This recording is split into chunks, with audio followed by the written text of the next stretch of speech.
with the Rural Electrification and Renewable Energy Corporation in a move to align the energy sector in the country. Speaking during the signing of a memorandum of understanding in Nairobi on Tuesday, Tana River Governor Thado Godana noted that the county has for years lagged behind in development in terms of infrastructure, security, water and electricity. Hence, this deal will help them achieve a big milestone on the county's road to urbanization.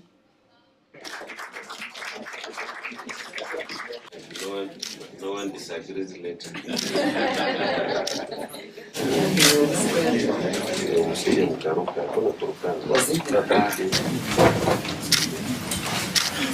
Trying to address challenges in disasters.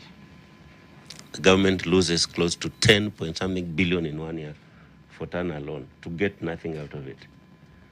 So it cannot be a county government agenda.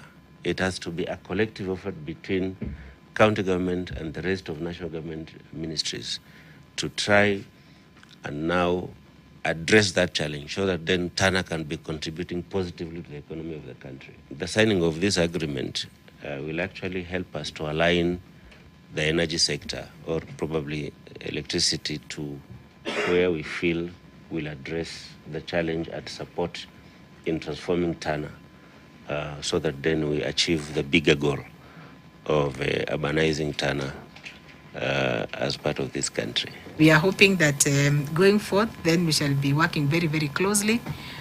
We have the support of our board, the support of management, and we want to give you our assurance that we are going to do what it takes to ensure that this project is a success.